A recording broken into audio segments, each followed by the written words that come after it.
Alors bonjour à tous, aujourd'hui nous continuons notre lecture de la chaîne d'or de saint Thomas d'Aquin, qui constitue une compilation de commentaires des textes de l'Évangile.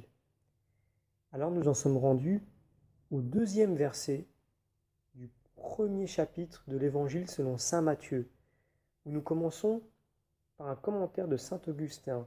Mais avant, nous allons lire le verset en question.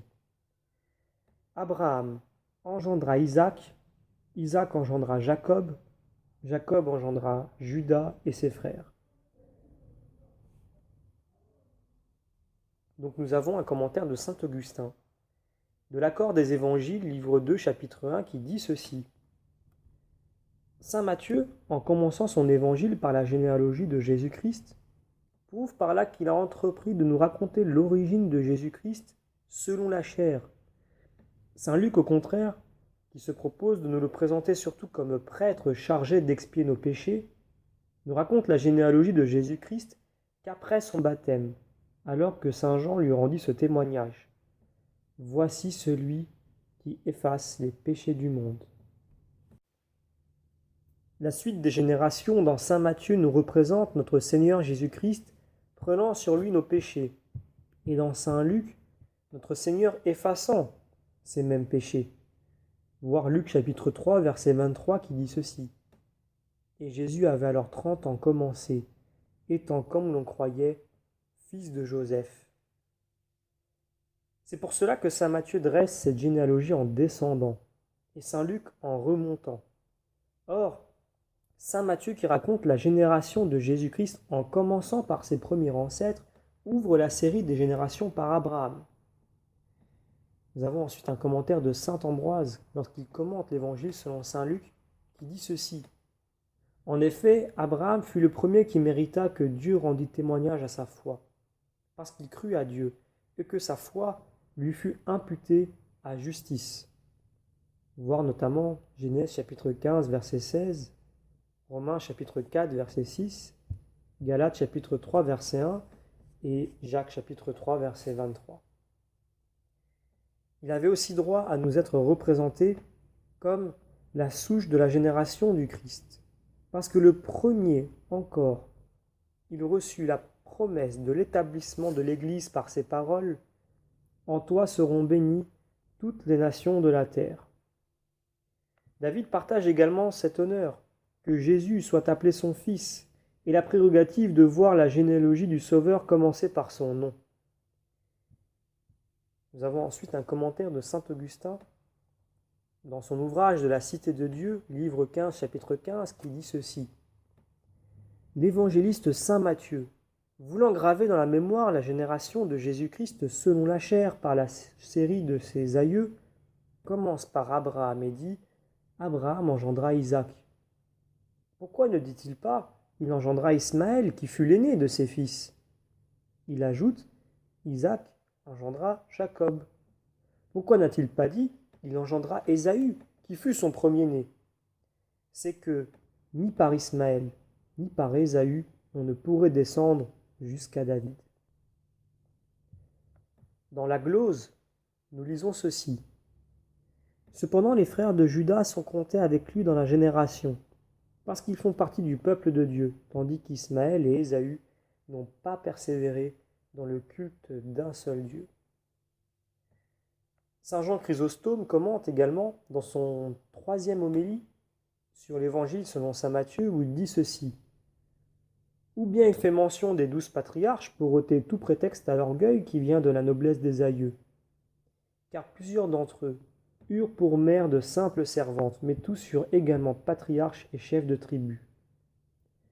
Nous revenons sur la glose qui commente ainsi. Judas est désigné nommément parce que c'est de lui seul qu'est descendu le Seigneur. Il est question évidemment de la tribu de Judas. Saint Anselme commente ainsi. Chacun des aïeux du Christ doit nous rappeler non seulement leur histoire, mais encore une allégorie et une moralité. Une allégorie en ce que tous ont été la figure du Christ, et une moralité parce que chacun d'eux nous inspire la vertu par la signification de son nom ou par les exemples de sa vie. Ainsi, Abraham dans plusieurs circonstances, a été la figure du Christ. Et il l'a été de plus par son nom, car Abraham signifie père de plusieurs nations. Et le Christ a été aussi le père de tous les fidèles. Voir Psaume chapitre 17, verset 40. Abraham sortit encore de sa famille pour aller habiter dans une terre étrangère, et le Christ abandonna le peuple juif pour aller chez les gentils dans la personne de ses apôtres. Nous revenons vers saint Jean Chrysostome, qui dit dans ses homélies sur saint Matthieu, « Isaac signifie rit ».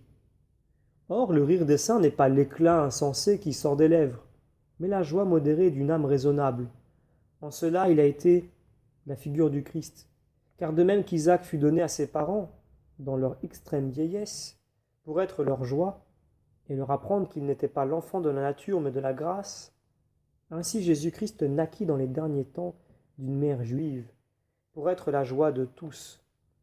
L'un naquit d'une vierge, l'autre d'une femme âgée, tous deux contre les lois et l'espérance de la nature. Nous revenons sur saint Rémi, qui commente ainsi. Le nom de Jacob signifie « qui supplante, qui renverse ». Et il est dit du Christ « Vous avez renversé sous moi ceux qui s'élevaient contre moi ». Psaume chapitre 17, verset 40. Toujours saint Jean Chrysostome nous commente ceci. Notre Jacob engendra 12 apôtres, non dans la chair, mais dans l'esprit, non de son sang, mais par sa parole. Judas signifie celui qui confesse, qui rend gloire, et en cela il était la figure de Jésus-Christ, qui devait rendre gloire à son Père. Donc il est question de Judas, la tribu de Judas. Je vous rends gloire, mon Père, Seigneur du ciel et de la terre. Dans la glose, nous retrouvons le commentaire suivant. Au sens moral, Abraham, par ses exemples, est une figure de la vertu de foi, puisqu'il est dit de lui « Abraham crut à Dieu, et sa foi lui fut imputée à justice ». Isaac est la figure de l'espérance, car son nom signifie « rit », et il fut en effet la joie de ses parents. Or, c'est ce que fait également l'espérance en nous comblant de joie dans l'attente des biens éternels. Abraham engendra Isaac, parce que la foi est mère de l'espérance. Jacob est la figure de la charité, car la charité embrasse à la fois deux vies différentes. La vie active par l'amour du prochain, et la vie contemplative par l'amour de Dieu. La vie active est figurée par Lia, la contemplative par Rachel. Lia signifie celle qui travaille, parce que la vie active suppose nécessairement le travail. Rachel, le principe vu, car par la vie contemplative, on voit Dieu qui est le principe de toute chose. Jacob a pour aïeul et pour père Abraham et Isaac, parce que la charité naît de la foi et de l'espérance. En effet, ce que nous croyons, ce que nous espérons, nous ne pouvons nous empêcher de l'aimer. Fin de la compilation des commentaires sur l'Évangile selon saint Matthieu, premier chapitre, verset 2.